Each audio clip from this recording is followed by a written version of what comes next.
হবিগঞ্জের নবীগঞ্জ উপজেলায় পুকুরের পানিতে ডুবে একই পরিবারের ৩ শিশুর মৃত্যু হয়েছে।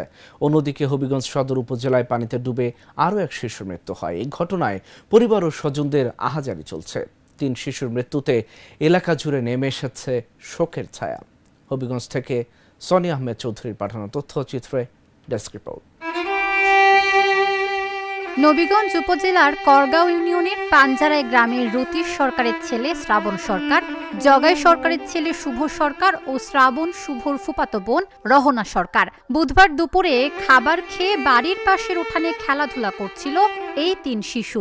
পরিবারের সদস্যদের অগোচরে তারা বাড়ির পাশের পুকুরে পড়ে গিয়ে নিখোঁজ হয়। পরে স্বজনরা চারদিকে খোঁজাখুঁজি করে না পেয়ে পুকুরে নামেন। একে একে ৩ শিশুকে উদ্ধার করা হয়। নবীগঞ্জ উপজেলা স্বাস্থ্য কমপ্লেক্সে নিয়ে গেলে কর্তব্যরত চিকিৎসক শিশুদের মৃত ঘোষণা করেন। ৩ শিশুর মৃত্যুতে পরিবার ও স্বজনদের আহাজারিতে এলাকা জুড়ে নেমে এসেছে শোকের ছায়া।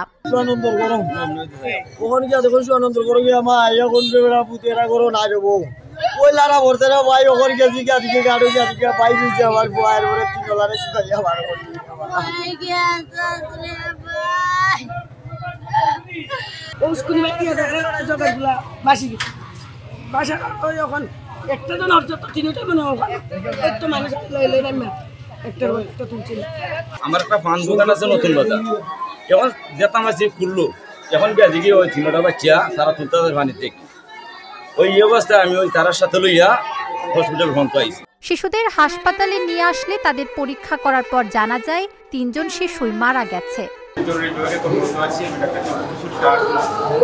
আজকে 3টার সময় 3টি বাচ্চা ডেড বডি নিয়ে আমাদের কাছে আসে। আমরা ওদের গার্ডিয়ানের কাছ থেকে হিস্ট্রি নিয়ে জানতে পারি যে ওরা পানিতে ডুবে মারা গেছে।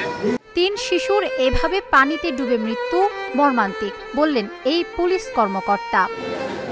ওই যে হাসপাতাল থেকে ফোন দিছিল, ফোন দিয়ে বলে যে 3টা শিশু পানিতে ডুবে মারা গেছে,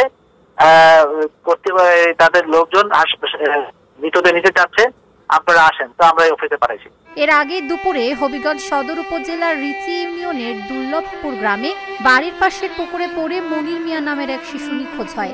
পরে তাকে উদ্ধার করে হবিগঞ্জ সদর হাসপাতালে নিয়ে গেলে কর্তব্যরত চিকিৎসক মৃত ঘোষণা করেন। Dhaka journal, news desk.